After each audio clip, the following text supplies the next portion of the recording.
Thank you, Sagar, and welcome everybody also to this morning's Sunday service, and for those of you online as well.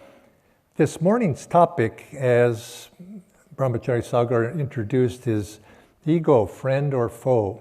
And I think it's a very, very instructive topic. Of course, every week, you could say that of every week, but particularly I gravitate to this one because there's lots of lessons here for me, a lot of lessons for all of us.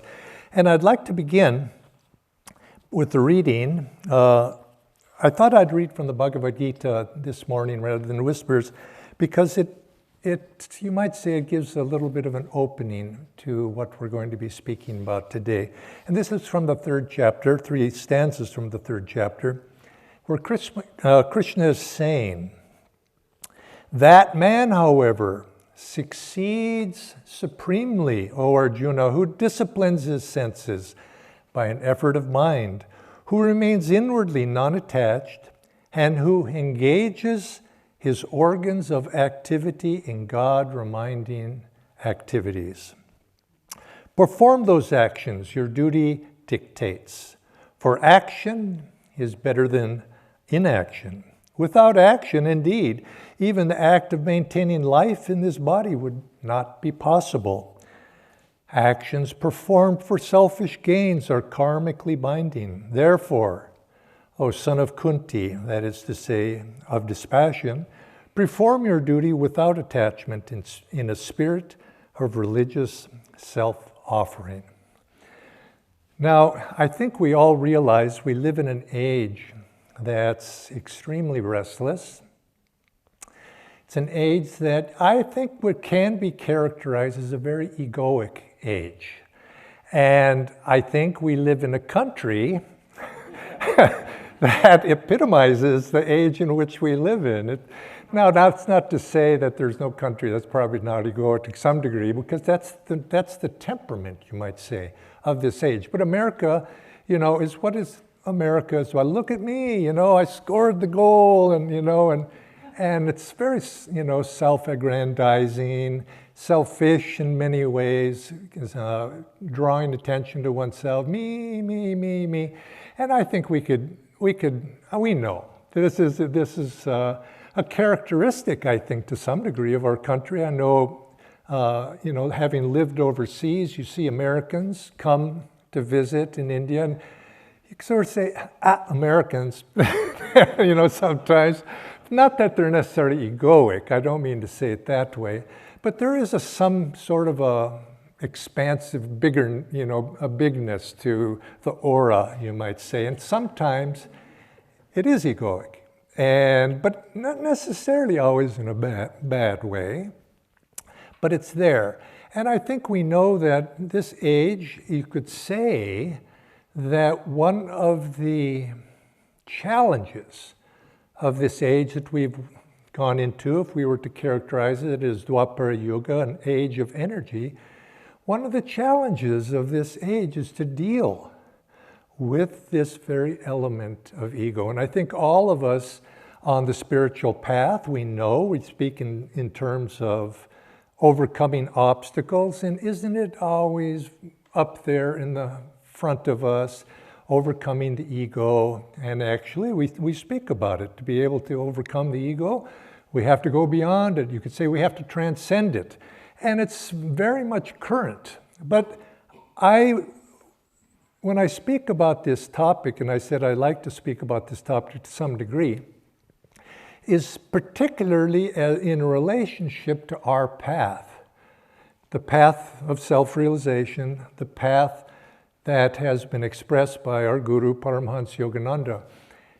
Because and I've had enough experience now in my 50 plus years of being on the spiritual path, I've exposed myself to many other traditions. Which tradition, spiritually speaking, addresses this so straight on? Ego.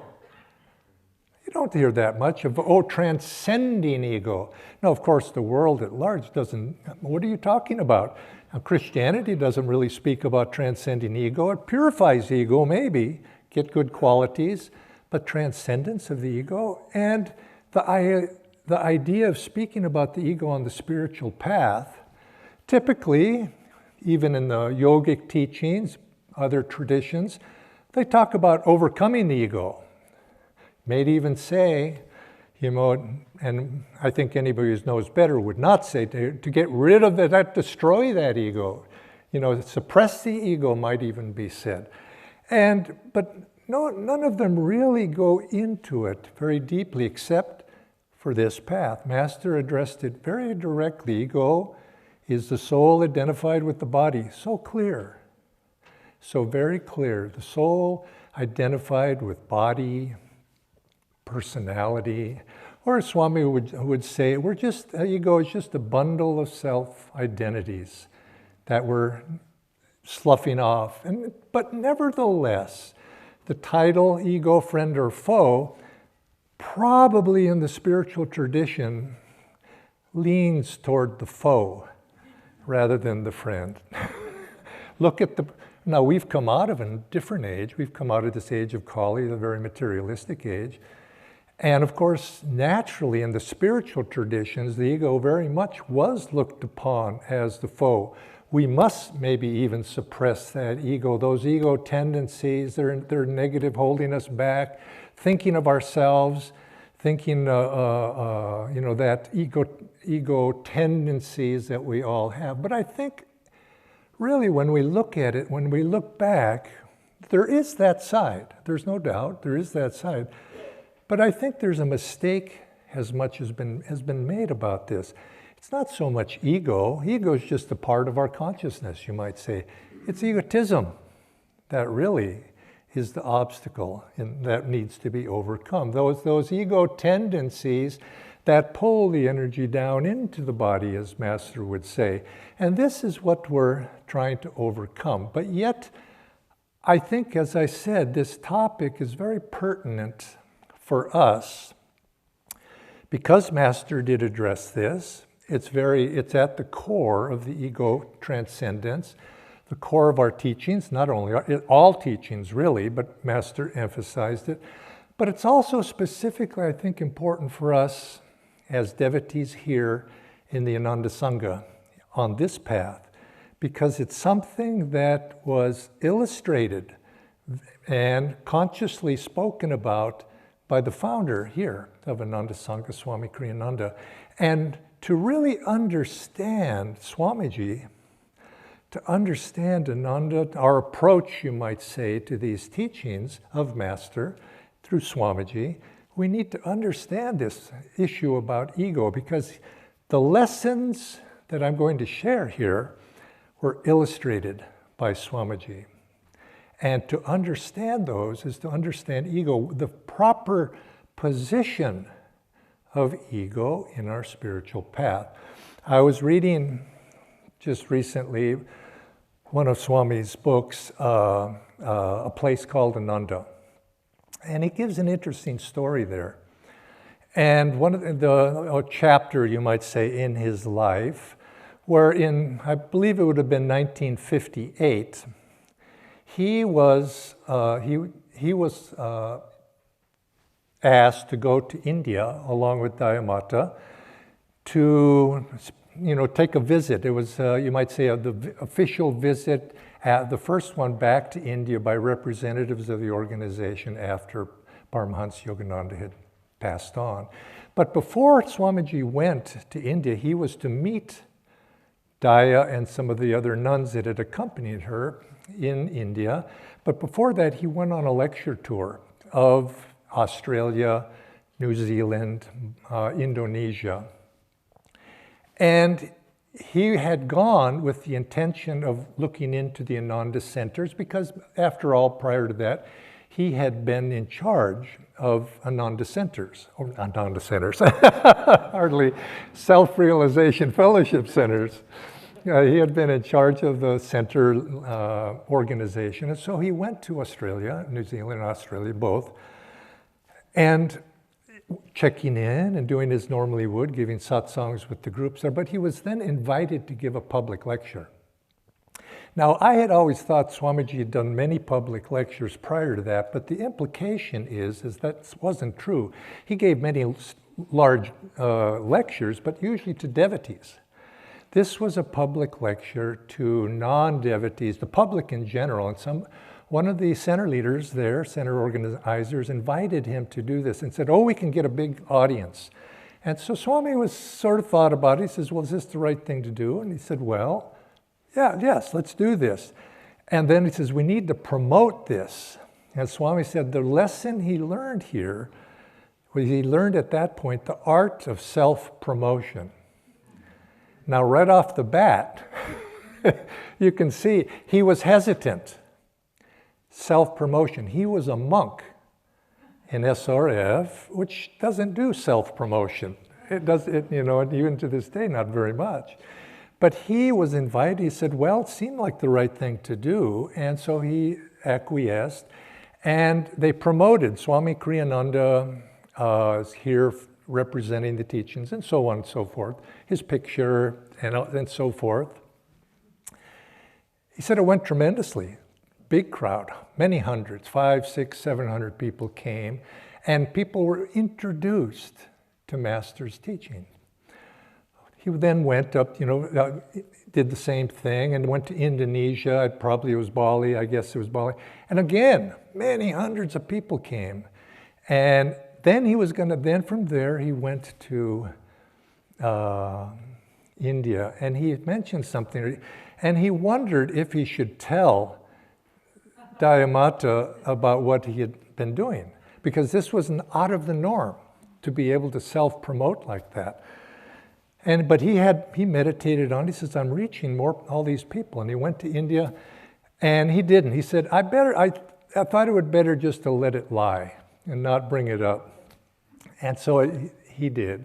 But then after Daya, of course, the first year there, and the next year it was organized, all the functions were organized around Dayamata, but then she went back, and he was then in India, remaining in India, in a very sleepy SRF environment in Calcutta. And he was, if we knew Swamiji at all, he was not sleepy. He was on fire to get it out. And he had talent to do it. He had the energy to do it. He had the will to do it. But nobody else seemed to be very enthusiastic about it. And it caused a certain dynamic. And naturally, a person like that, who's highly talented, comes into your territory, starts wanting to do all these great things. Might it not engender a little bit of jealousy, especially when they're a lot better at doing this than you ever is going to be? And that's what happened. People began to see he wanted to go out and wanted to spread the teachings.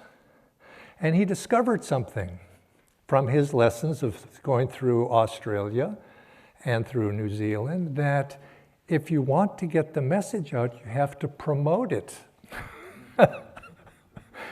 My gosh, a novel thought. Promote Master's teachings. And that you're putting it out there. What the audience wants to know, well, who's doing this? It's not just some anonymous monk, it's this person. And people were thrilled in India. He said crowds were coming. And I've heard him speak about this beyond that book. He said thousands would come. He says, and they were enthralled. He doesn't say this in the book, but he said they were enthralled by this novel concept of an American yogi, Swami, coming to India, and it was novel, and people came. And he was able to gather an audience for what purpose?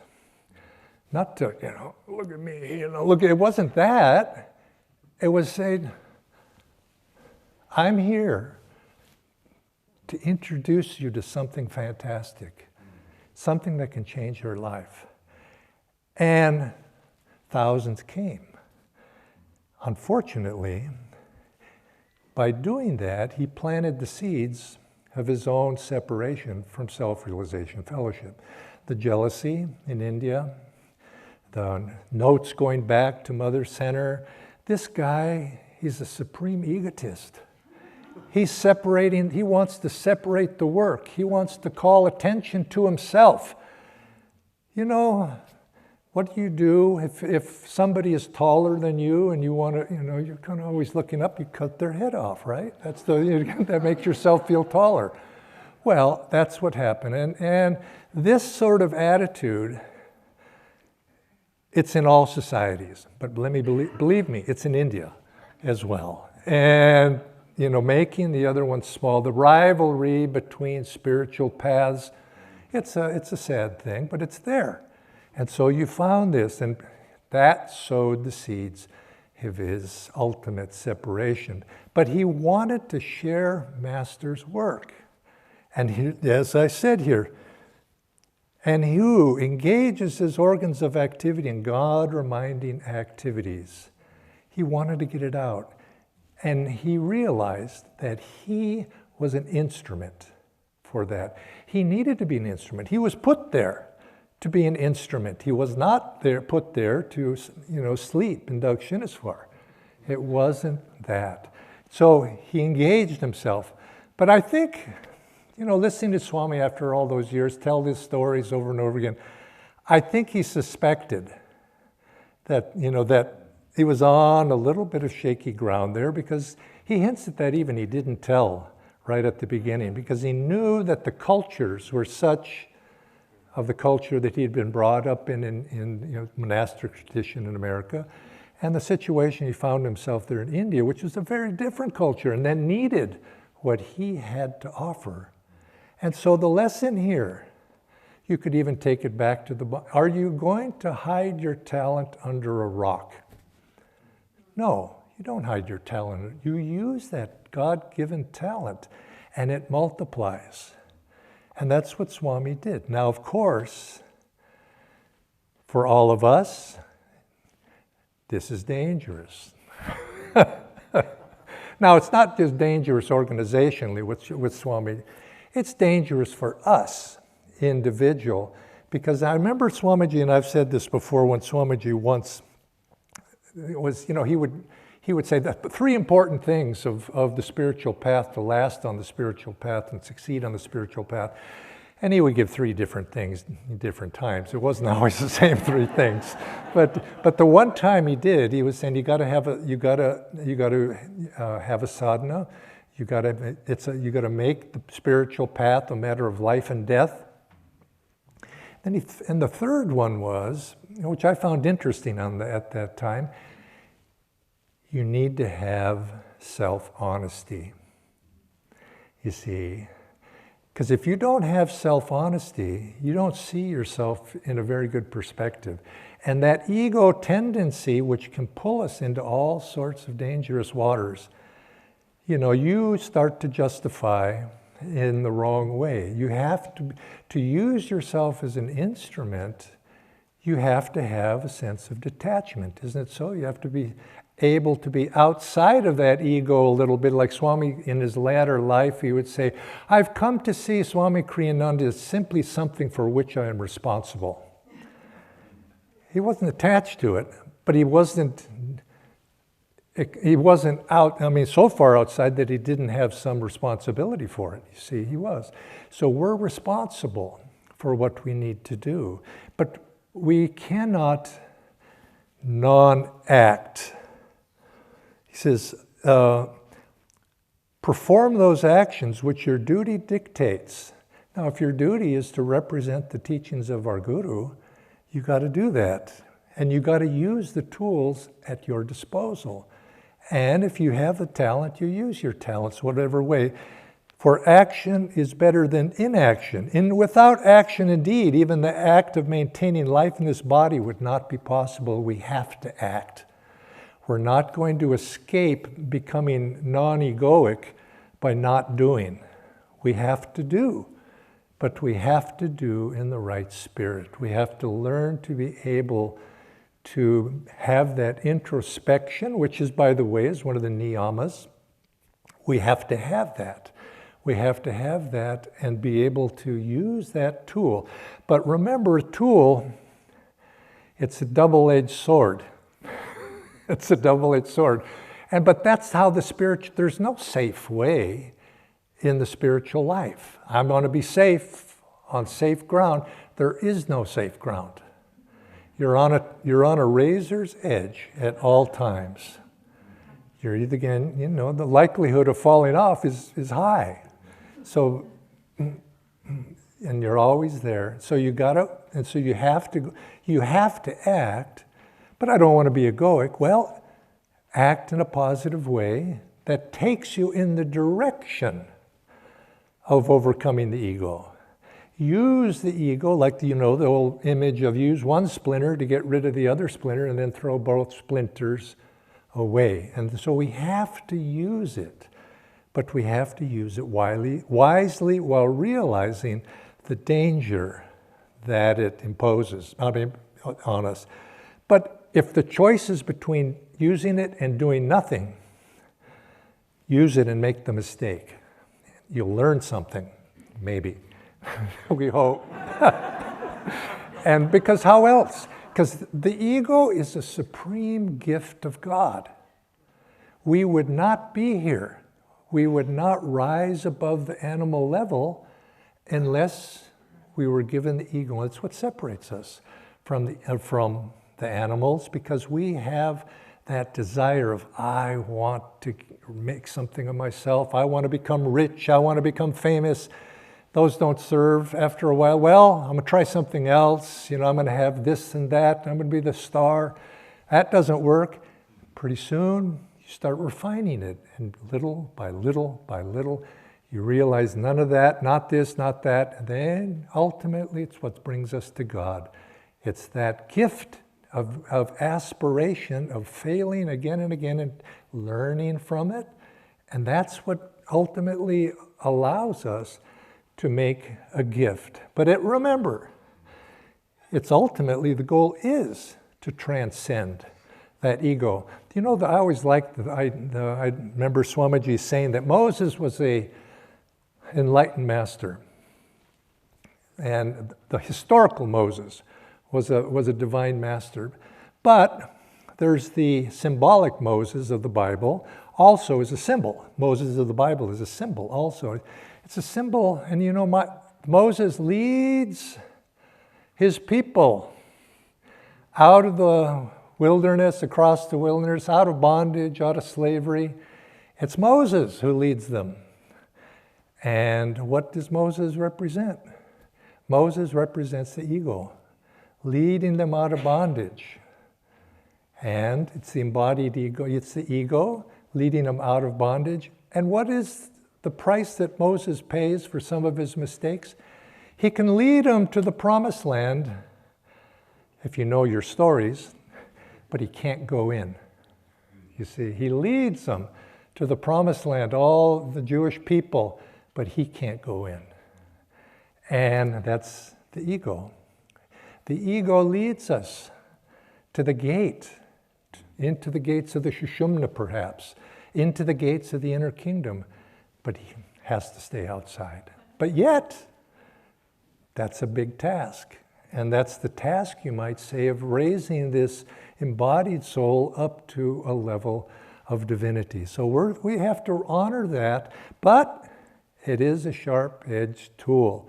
And if we don't have that self-honesty to at least realize it and not be presumptuous. Another story that I've always taken to heart. I was having a chat with one of the devotees a couple of weeks ago, and this came up, asking for perhaps a little advice.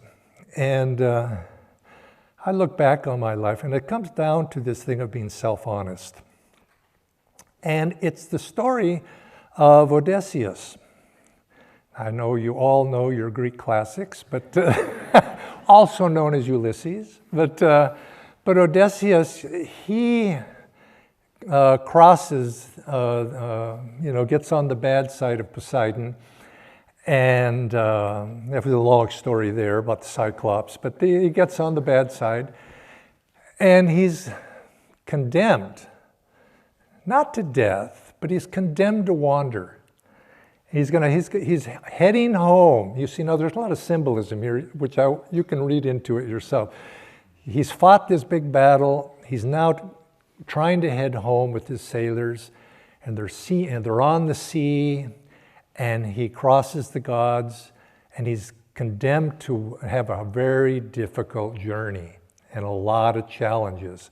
which he does. He goes on and he has one challenge after the next. It's just endless, it seems, until he finally gets home. But along the way, he goes through a certain strait. It's, geographically, it's the strait between Italy and Sicily. And then in that strait, there's some spirits there on an island known as the Sirens. And the Sirens, they have this power to be so enchanting that when you go through the straits, the sailors will hear the song of the Sirens calling, and it drives them mad with desire to jump off the ship and swim to shore. And of course, they end up marooned there, and they end up dying, and they give up their bodies there, but they can't resist. So they're going to go through these straits, and Odysseus knows this. Well, what he does is he gets beeswax, and he gets all the sailors, and he says, put this in your ears when we go through. He says, but I want to hear the Sirens, because it's so entrancing. And now there's a lot of symbolism. The Sirens are hidden knowledge, hidden deeper, and so on and so on. But he wants to hear the Sirens, and he says, what I want you to do is tie me to the mast. And whatever I say, whatever I demand, you must not let me go. Don't untie me. Tie me to the mast. And so the sailors, obediently, they stop up their ears. They start to go through. The Sirens are calling, but Odysseus is tied to the mast. And he goes practically mad trying to get out. He wants to go. But he won't. They won't until he can't. Till finally they get past, and the Sirens recede, and he's just exhausted. They come, and he's demanding to be untied this whole time, but they don't untie him. So of course, they're free of that, and now he's back to his normal self. Well, I think this is very instructive. This has been very instructive to me.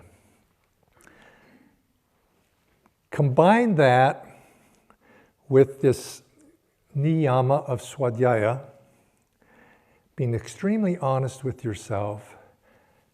Tie yourself to the mast of something in your life. What are we tying ourselves to?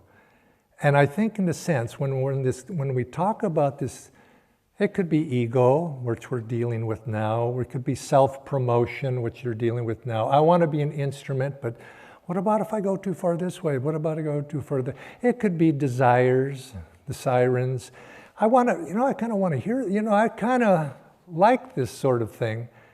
And but now you could take one attitude and say, no, nothing. I'm going to do this thing around me, and I'm not going to expose myself to anything. And probably if you're a good devotee, maybe that's what you do. But there's something in all of us that I want to hear it. I want to know it. I want to, come. And, okay, that's it. I see that in myself. But I think the thing we do, tie yourself to the mast. What does that mean? And what is your mast? I've got Kriya Yoga. I've got discipleship. I've got God. I've got a community here to help me. I've got lots of things. I've got lots of I've got principles. And you tie yourself to those things. And when the waters of your life are rough, that's not the time you're going to make a lot of forward progress outwardly. Sometimes you're just going along and life is just great. Oh, I'm really going good. How people ask you, how are you doing? Oh, I'm doing great. Because tendency, the wind is blowing at your back, your sails are full, and you're going. But then you start to hit the shoals, or the wind stops and you're becalmed, and the rough water begins to come. What do? Pull the sails down. Tie yourself to the mast and let the wind blow. because you know it's going to pass. It's going to pass. The rough times, tie yourself down to something. Don't think that you can face everything in this world. Oh, I'm strong. I can do it. Yeah, we're still here after how many lifetimes have seen that?